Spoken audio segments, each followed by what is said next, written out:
A couple of days ago, we saw this beautiful boat right up there, and we met the owners and asked if they would be willing to do a boat tour of it, and they agreed, so we are going. Well, we're heading over to a boat to get a tour.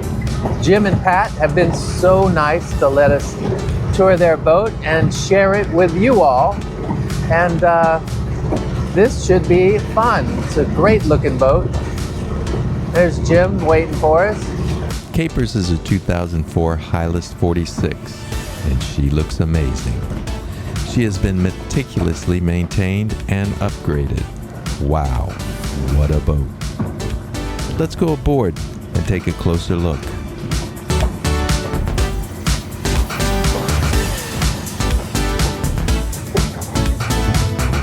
She's so beautiful. So we meet again.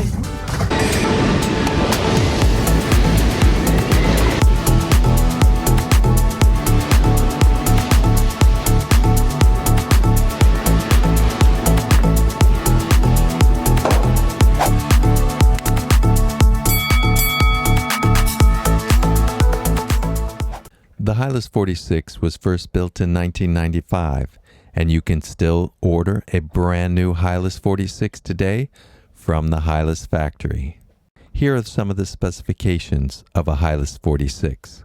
The yacht was designed by German friars, and if you were to create a short list of the top yacht designers, German friars would most definitely be close to, if not at, the top of the list. The Hylas 46 is built in Taiwan, like some other great brands like Diana and Pacific Seacraft, among many others.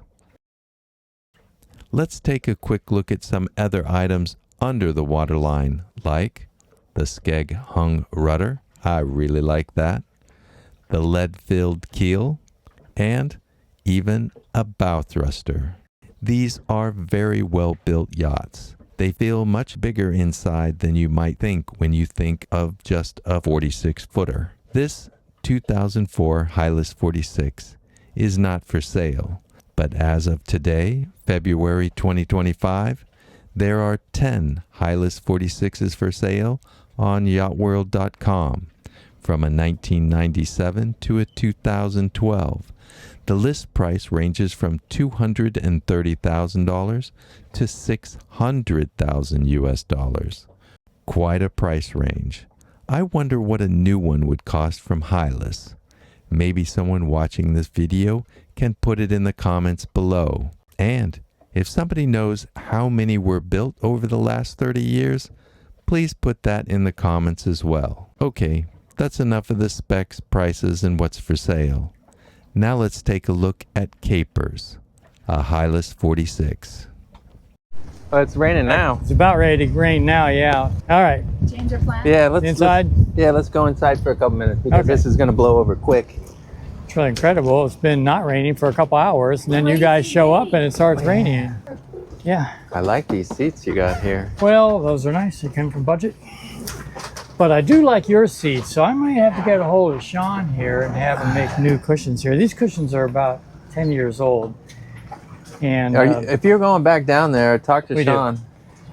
Well, you know, he's probably the best. Oh, am I taking too much room? No. I'm like getting comfortable on your boat. That's good. After being up the mast a couple hours, you certainly deserve a rest. Yeah, I do deserve a little bit of rest after that. So getting back to where I started, we went from Trinidad right up to BVI's where this thing was for sale. And after a lot of consternation, because this boat wasn't in real good shape at the time, we decided to buy it anyways. And then this boat was not in good shape. I can't believe that. I really can't. There was a lot of things we had to fix. Really? Yeah, it looks impeccable. From the outside, looking at it, and the inside, what I see, this boat looks impeccable. Thanks. True. Well, we worked pretty hard to try to get it that way.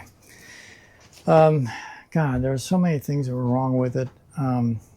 Like, for example, those steps had big white spots in them. I don't know what happened, but it's like they sanded through the patina. There was a big black spot right here where this engine or the generator start battery leaked and they didn't have it in a box, so I covered it up with this piece of wood here. There was some railings on the transom that were bent because he was over in Europe with this thing, and so he did some med mooring. He must have hit a dock, so we had to take that off and straighten it out. I mean, there was like 100 things like that. Somebody, I think the riser on the engine blew out once and got salt water all over the engine, so there was a significant amount of rust in there, so we had to change out engine mounts and clean it up, that type of thing. What about the wood up around the windows and that? Did you have to change anything there? Nope. All that And was... the cabinets look impeccable. That was all okay? Yeah, we had somebody from Trinidad varnish some stuff, but he didn't varnish any of that stuff. He did the floor this year and some pieces that needed varnishing, but for the most part, it's pretty much stayed the way it was. Well, I really like the salon. This is nice. Great.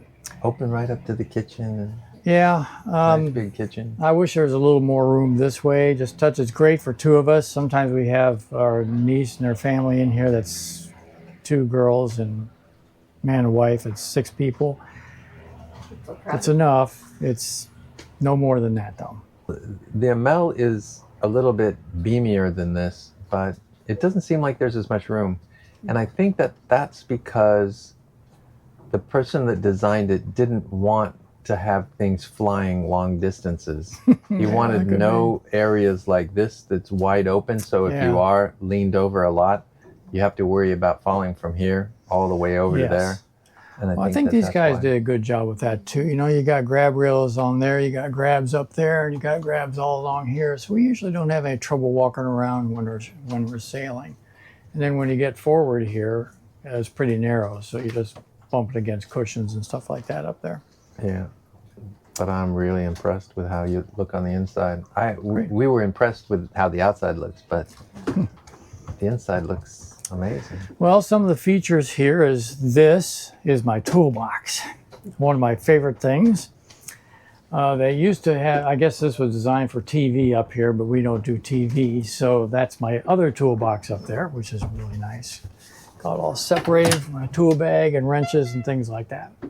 So neat as well. Love the place, yeah. Got all my fasteners up there and things like that. Wine lockers down here. Longer things go in this mass storage area. There's a door right here to get into that. There's an air conditioner for here, and it also air conditions the front. There's a separate air conditioner in the back, which we use when we're in a dock. So you have 2 air conditioners. Yeah. And there's 4 fuel tanks down here. We carry about 170 gallons. I only use 2 of them because I don't use that much fuel. And I can show you what the engine looks like.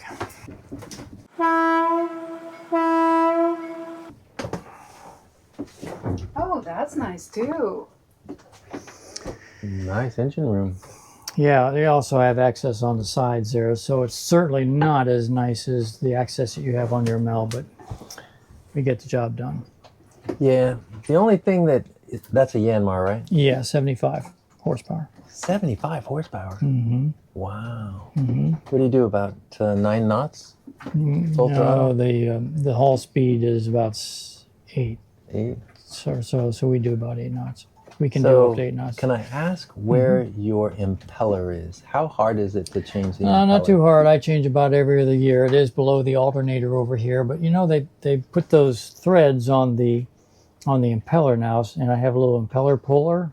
Yeah. So you just crank it off. It's easy to get off now. So it doesn't take too much effort, but it is, I have to get through that door and underneath the alternator there. Because sometimes they make it so complicated to do the impeller. Or, you know, I had a friend, he had to lift his engine to take the starter off.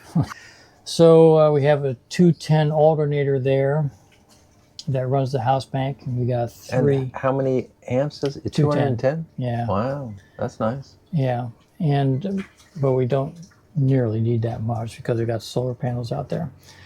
And this alternator just runs a start battery, charges a start battery. Right. This charges the 3 8D batteries we have for the house. And of course we have our dual fuel filters here. And there's a plug here if I want to get into 12 volts. Plug there if I want to get 120, and this works a second freshwater pump. So there's 2 freshwater pumps. And this is your manual bilge pump right there? This is, yeah. Yeah. Mm-hmm. Yeah. This is a gauge for water pressure. Now, what's this fuel filter for right here? Because you've got your Well, this dual is my setup. generator here. Okay, so that's your generator. Yeah. Yep. Okay. So what we do is we have a dual rate core system right now.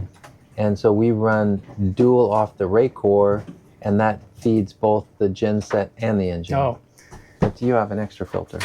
yeah, I have a separate filter for the generator there.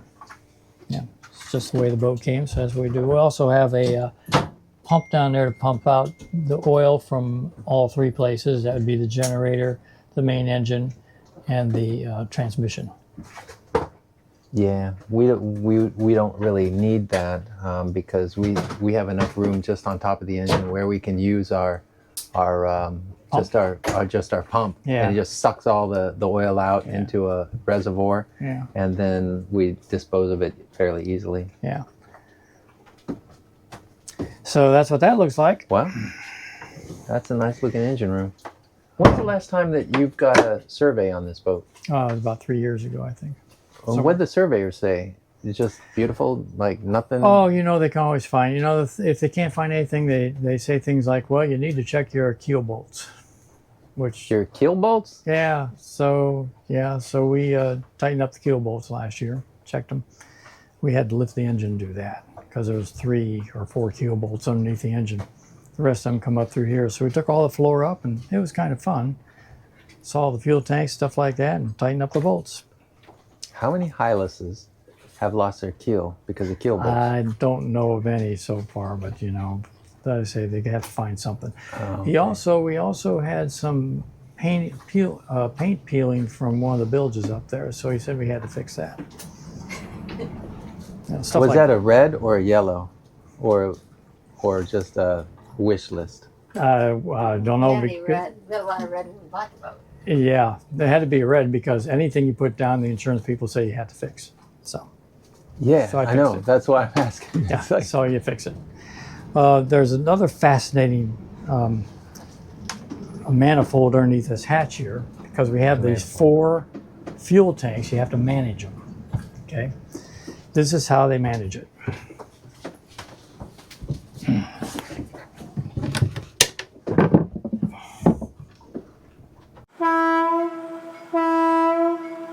That looks complicated. It does, doesn't it? Fortunately, they have a little guide here to tell you what everything's doing. But yeah, you do have to think about it a little bit before you decide to change fuel tanks. Yeah. So what I usually do, I don't use the 2 fuel tanks on that side. I use the 2 here. There's a 50-gallon here and a 40-gallon up there. I run off the 50-gallon, and then at some point I transfer fuel from the front to the back, or to the back tank right here, just so I can recirculate the fuel all the time. So I have a fuel transfer pump inside the engine room there, so I just flip a few valves and start pumping away until I fill this up again. Well, that is definitely interesting. I've never seen anything like that before. Yeah, it's pretty frightening, but it does give you complete control over the fuel. So there's that. So I have to be on game when I get in there. Electrical panel. What's that? Electrical panel. Oh, and the electronic. I think I told you that these guys are good with their wiring. Oh, yeah. Let me show Let's you that. take a look.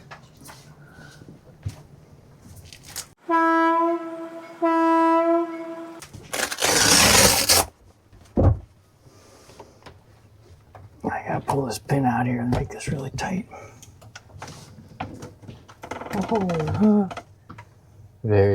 It's beautiful work. That's artwork. Yeah, it's very impressive. Yeah. I had nothing to do with it except for buying it.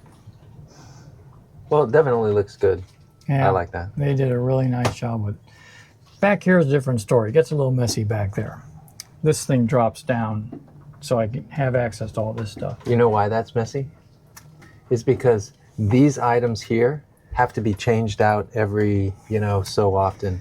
And these items here This is never permanent. get changed out, Right. so it just stays factory fresh. Yeah, you're right. Yep, for sure. And I don't want to change anything there. Yeah. But I wouldn't think be they did an changing. excellent job in that area. Yeah, but getting to this is, I usually have to take this thing off. This part, this slip hinges so I can pull the whole thing down. Yeah. But it's a boat, that's what happens on boats. Yeah. So I guess I can show you what happens up forward if you want to do that. All right, let's go look up forward. Okay.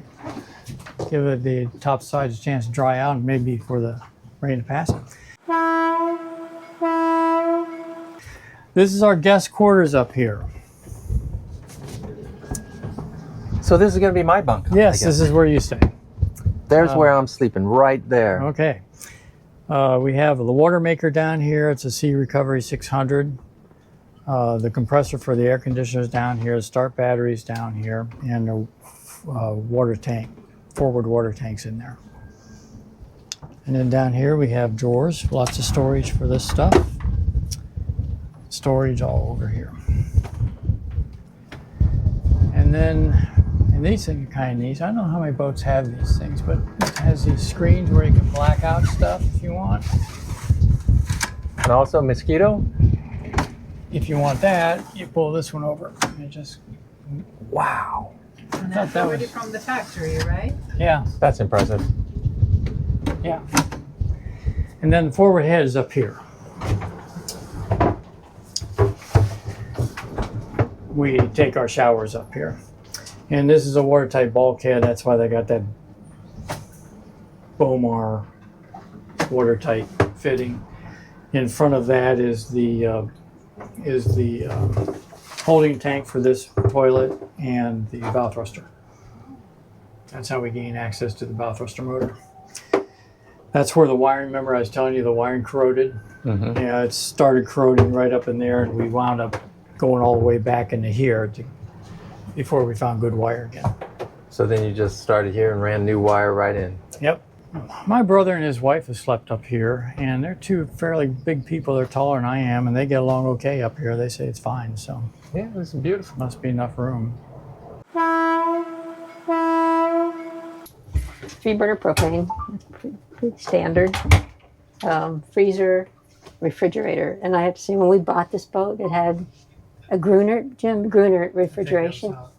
I can't believe anybody would ever put one of those in the boat because it ran on a 1-horse motor, which was right under my pillow. And when it started up, it drew 50 amps. And they didn't have solar. And I said, this is crazy. So I'd have to shut it off at night because I couldn't sleep. So I said, I want sea frost, which we had on our other boat. And we did, and they're wonderful. You have a lot of galley space. A lot. Now, Jim added these. This was all standard, but Jim added these custom ordered, like the coffee cups. Oh, and you can take them out. That's nice too. And it fits the bowls. So So it's kind of nice to have a skipper who does woodworking too. it is. It is nice. This is my pan storage. And another, it's okay. It's, when I opened this up, it was just, they walked away from this boat and left every locker just jammed full of stuff. Like this one was just full of coffee travel mugs. Mm-hmm. And this was a whole jumble. And when I sorted it all out, I realized I had this beautiful set of Yes. nesting cookware that they didn't nest for some reason. And what is below? That's Because a generator. Oh, generator. That's why it's isolated. Yes. And this is my latest addition. So So- refinement. But it goes in here, so we have an exhaust fan in the galley. How did you make this? Did you do it yourself or? Jim did he took the screen home, right, Jim? Uh-huh. And just found these little fans.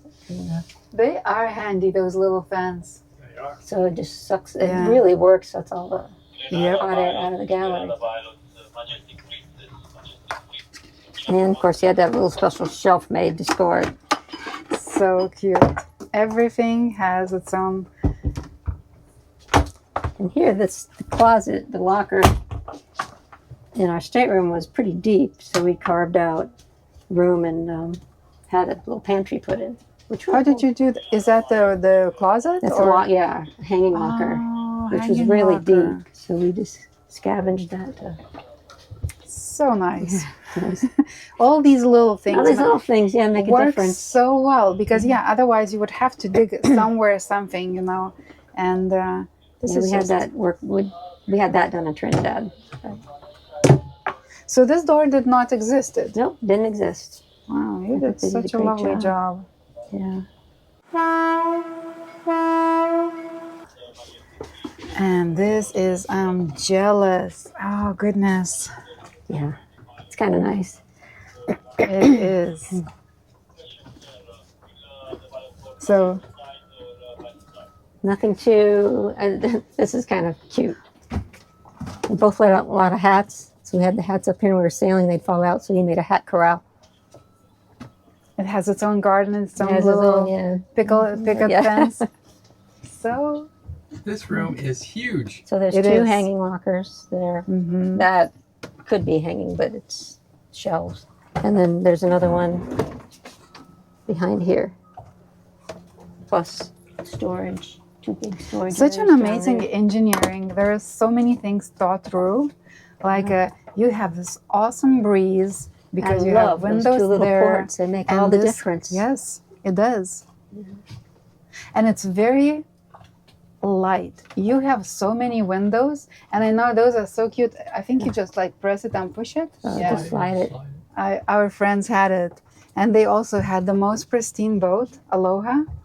Remember? Yeah. And it's just wow. You got the best seat in the house right now if you're on a passage. Sit back there and read a book or something. Just watch the water go by outboard Get seasick. while everybody else is doing the work up there. Not that I do that because I can't read underway. And I love that you have these. You can see what is going around. Yeah, that's what I truly miss on our boat. It's very hard to see around when you're inside of our boat. Is that right? Yeah. So this is the ensuite for the master. Touch small, especially the shower area, but we usually shower up front. You will film the shower. So this is a wet shower, right? This is just you're gonna close up, and I that's your shower. have a shower curtain. Okay. So it is not wet shower. It's not like because I was No, it just doesn't like spray okay. at all. Yeah. But you have double way. Yeah. Yeah. You see, I never even thought about that. Is very thoughtful. Mm. It just saves so much space, and it's so lovely. This is my pride and joy. I mentioned that the other night. My little washer dryer. Yes. Yes, you did. You Have to film? Yeah. It's a small boat, but it has washer and dryer. We have just a washer, and this is washer and dryer. No, we have the sun. It dries. But you have to take it out. So you have to not be real. You have to be kind of petite to fit in here. And this space, you definitely had to remove this to put the washer. It came with one, okay. which lasted till about 3 years ago, and then we got to Trinidad. It wouldn't work, so we actually had to take it out, old one out, and get this one in. Lovely. It's quite a task. And this is to sit down, right, in Yep. the shower? Yep. Oh, nice. I think it has a Yeah. hook. Oh, that's very good on the passage as well, because for Yeah. us, it's a bit of. And there's one up front also. Uh-huh. Can we get that? Oh, we can't get that. Yes, I can. Whoever came up with all these solutions, such a brilliant. I know. We just love the layout. We sit around and say, what would we change? If we What would do you things change? differently? What Maybe would you change? some of them have smaller seats here because this is kind of a pinch point. But then he would lose his giant tool locker. Mm-hmm. I think this table could be smaller. The girls, the two younger girls can sit here. You got about 3 people over there. And then I have a little bench seat that I made that I sit out here. Yes. The first time we tried that, was I sitting on a milk carton or something? Something in your top of your forehead came, well, you Yeah. couldn't see the table. We were just trying it. We're I know. sitting, yeah, the table came up to about here, so it felt a little uncomfortable, but I made a taller bench here for that, and that worked out much better. Yeah.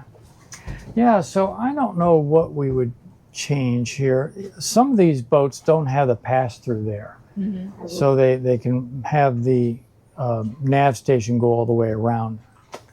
Like, Yeah, like an L-shaped thing. But we wouldn't have bought it if it didn't have the pass-through. I Yeah, didn't even consider that, you know, because probably I just didn't sail enough when we bought that boat. But when you say that, it's really nice. having But I the, just never thought about it you mean the myself. alternative way out? If it was a bigger boat, like on a 56, I might consider just having one way because the passageways are bigger. Wider. And Pat's usually the one that had trouble getting back and forth, and it's her galley. So she'd be working that area. And if there's a workbench there, it'd be a problem. But I hardly ever go in the back. You know, I'm too busy at my workbench and stuff like that. Yeah. Yeah, so I don't think there's anything I would change. This is 46-foot boat, and it feels bigger than Aquarius. 53-foot. That's because you have a giant engine room that you can't really see that often unless you sail with the hatch open, That is very true. so you can appreciate it. That is very true. Lots of storage everywhere. What do you think, Captain? I really like it down here, but I like our cockpit better. Yes. I do too. Yes, Yeah. I agree I with mean, that. there's nothing I can say wrong about this.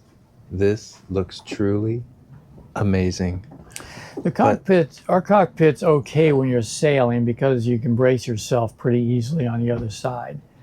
But when you're at anchor, which is what, 95% of the time or more, I wish there was a little bit more room. In fact, I think our 43-foot was a little bit roomier up there than this boat was. It's one of the considerations that I pondered when we decided to buy this boat, was that the cockpit wasn't quite as big as our old boat. Yeah.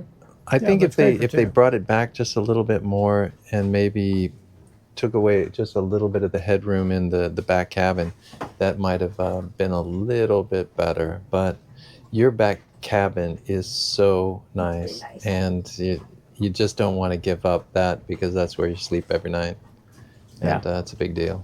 Yeah, works out pretty well. Yeah. I think it would be a little more fun if it was about a foot wider, though, the boat. It's a pretty fast boat. It's faster than a 49 is. Yeah, you're probably talking to like 99% of sailors, and they'll go, you know what? If my boat was just 2 feet longer and 1 foot wider, it would be awesome. Yeah, that's true. That's true. But it does get a little tight. If we're going to use the shower back here, if we have guests, they have the forward head.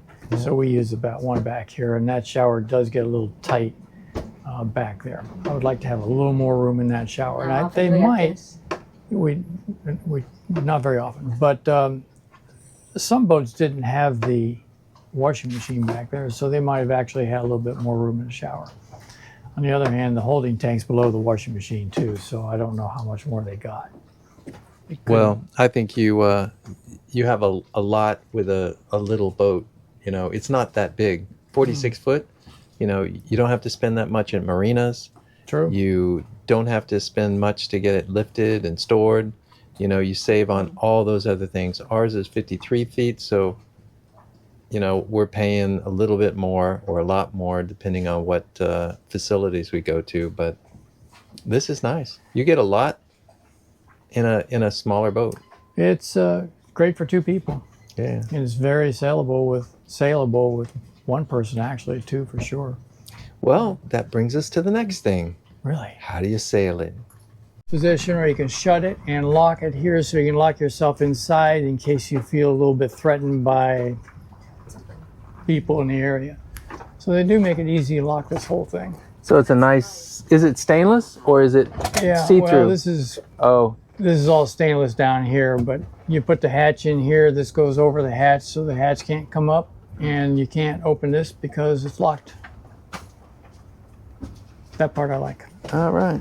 All right, let's see what's going on. There's massive amount of stainless steel around the anchors, and it looks like he's got 2 anchors going. Can you tell me if it's easy to switch between the anchors? Can you put either one on the windlass, or Yeah, is it really difficult? Well, it wouldn't be too difficult because the rope rode on this one. I only got about 50 foot of chain. And the rest of it's rope, so I can use the drum on for the rope. However, it's hardly ever I use that thing. Yeah. Almost never. It's just a backup in case something happens to my main one. My main one's a 73-pound rock anchor with 300 feet of chain down there. And this one's got 50 feet of chain. It's a Delta 45, and it's got 200 feet about of road. But it hardly ever sees action. In fact, the only time I actually use that is when it's a rolly and I want to get the boat turned around a certain direction. I usually put this anchor out to pull the boat around. And if it's windy like it is now and the swells are bothering me, I'll just do a bridle. I'll attach a rope at the end of the boat down there, attach it to my anchor rod out here and pull the boat around a little bit. Interesting. I've done that a couple times here. So this anchor locker is pretty good because it's got room for, I got 6 10-inch fenders down there and a couple of smaller ones. You can have your, I got 2 sets of hoses down there, and fresh water and salt water. So when we go to wash down a boat, Pat washes it with vinegar on a spray bottle, and I go behind her and wash it off with water from here. I have a little code down here that tells me how much road to put out. I use those anchor marks, you know, those little things that goes in between the links, which works pretty well if you get one size larger than what they recommend. They'll stay in there if you do that. You warm them up a little bit, either in a pan or a hair dryer or something like that, so they get a little squishier, and then you can stick them in there and they'll stay. So that's what I use to measure it out. Well, that all looks really nice. Fancy counters like you have. Yeah, I like chain counter. Yeah, I like know my you chain do. counter. Yeah, I can imagine. This is, I think that I can get a chain counter for this thing, but I just never gotten around to it. And I do like the fact that they have all this stainless steel up here too, so you don't have to worry about. Yeah, and before you got up here, I already said that. That looks pretty nice. Yeah, it works out pretty well. I did hear some complaints from other 46 owners saying that the core sometimes got a little soft up in here. So I had my guy in Trinidad just remove everything and put a solid fiberglass up in that area. That looks nice. How often do you run your staysail? Almost all the time. I use it to balance out the boat. Yeah, because if I put out a lot of main, I tend to get some windward helm in it, but this kind of straigns it out. So I use it quite a bit. Plus, it looks pretty. But when they have 3 sails, I don't know why it is that. Even to me, when I see a boat running the Genoa and the staysail, it looks great. Yeah, you know, you gotta look nice out there. So, yeah, exactly. Yeah. I love all the stainless steel. It all looks like they just brought it off the line. Yeah, they do a nice job with their stainless. Yeah.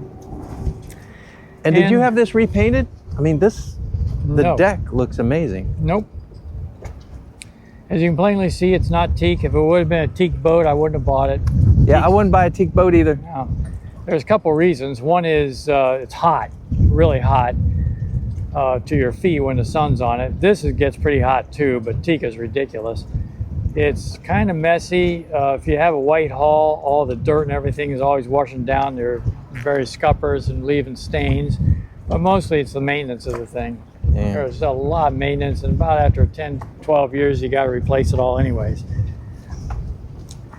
I say the mast is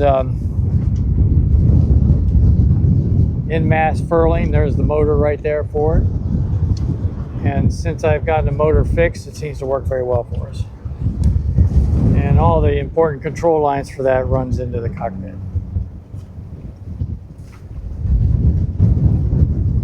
Who makes your mast? Selden. Yeah, it's And do they make the furling motor too? Yes. Well, they I don't know how much of that they made. When I pulled out the motor, because I was having that brush problem, the motor was made by somebody over in England. It was not Selden. Okay. But You actually have a pretty big main. That main is huge, much bigger than mine. well, I don't have the jigger though. This is Yeah, it. I know, but I only have 115 Jenny too. Yeah, I we came have a down- 155. Yeah, I know. It just blew me away. Yeah. That's huge.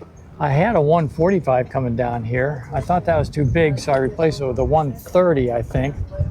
Used that for about 5 years, and then I decided that's too big too, so I went with a 115. But I use my, the main is also a driver. On yours, you're using the Jenny pretty much to drive your boat. You were absolutely right. Yeah, mine does actually some of the work, so you got that going. How much solar you got on the side? What's that? How much solar you got on the There's side? 600 watts total. 600 watts total? Yeah. Wow. It's I think they're 145 or something, like a 150. I thought you had much more than that. No, but that seems to be enough. We never have any problem with it, but we do run our generator every other day, mostly just to get hot water because I don't like cold showers. Yeah. So we charge the batteries up, top them off, and these things are pretty cool because they're easy to put down. All you do is pull that pin and pull this thing out of this socket here, and the whole thing just drops down. Then there's 2 clamps that just clamp around here really quick. It just takes a couple of minutes to deploy the things. And the back of your boat is much wider than ours. Our boat, it comes back to pretty much a point. It's one of the things I liked about this boat because our other boat was kind of narrow back here. We didn't have much room. You have a lot of room back here. You can set out the deck chairs and have sundowners. We had deck chairs down there. Yeah. These hatches are amazing too, in my opinion. They just have tons of room down in here. They're kind of filled up with stuff now, but I have all my power shore cable, which is about 75 feet of it, all the storage lines. I got passerelle down there. I have a scuba tank. The chairs I was talking about, there's 6, one of those cheaper life jackets. The cheap life jackets are down in there.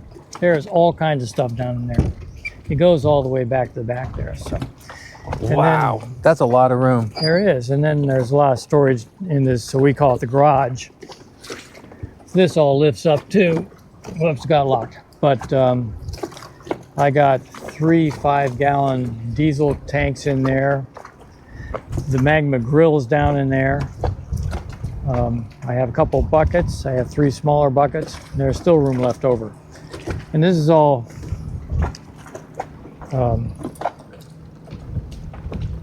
sealed off too from the main boat. There's pumps back in there and things in case somebody runs into me from the back.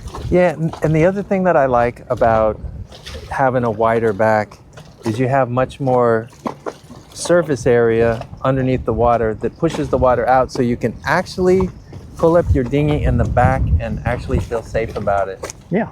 And those look nice. Yeah, getting in and out of the dinghy is really easy in this boat. We did add the davits. That didn't come with it. Yeah, those davits are nice. Yeah, those are Cato's. Those are made in Annapolis, and they make it to your specification. And they paint them to match the boat. Should we do the cockpit too? What should we talk about the cockpit? Well, I can tell you this. For a birthday present one year, Pat was going to get me a electric furler for the Genoa. That would have been fun. But then we thought about it a little bit and said, well, do I really want to put an electric motor up there where all that water is? That just doesn't seem to make a lot of sense. So instead we thought about it a little bit and decided, well, we got electric winches back here. Why not just run the furling line to one of these winches here and use that to bring it in? Yeah, that seems nothing easy. but that. These are electric winches? Yeah, 2-speed electric winches. Yeah, they're pretty nice. Those are not. That's my secondary winch there that I use for the staysail. But these are my primaries. They all got 2-speed electrics. Yes. They got to go to Italy and you Yeah. didn't? That's right. Oh. And then we have a main sheet winch back here, so you can get to everything from right here. And over there's a whole bunch of switches in case you want to control things. And I have a limited number of things up here, just chart plotter, the autopilot, bow thruster, and a single control for the engine.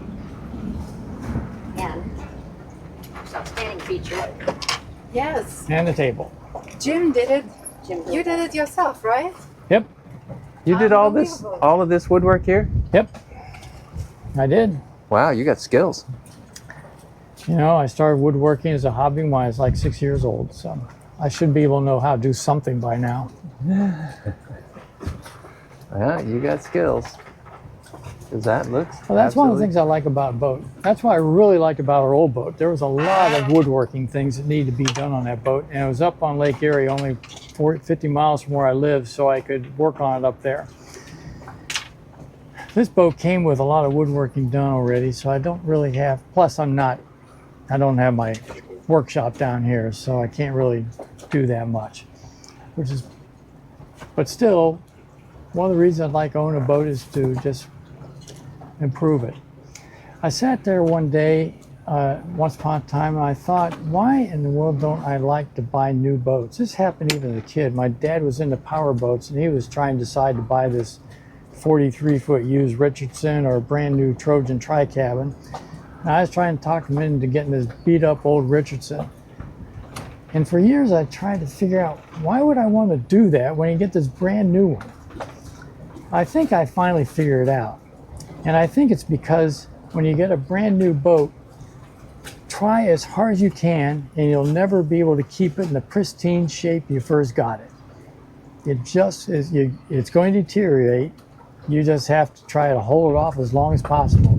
But if you buy a used boat, you can make it look a lot nicer. Yeah, you can make it look just a little bit better every year. Yeah, A little bit better. Yeah. And then you have a boat that you really like. yes. But Maybe nowadays, you buy a brand new boat, you just get a bucket of problems because they're made like crap. That's my opinion. It does seem I that think way. it's so much better to buy a boat like this, but that's been well maintained. And I think that the value of this boat here should be more than the value of a new boat now, because this boat here is going to be a lot better. It's going to last a lot longer. It's true. That's absolutely true. But at some point, you're so familiar with your boat, you can get bored with it, can't you? Because there's nothing else you can do to it.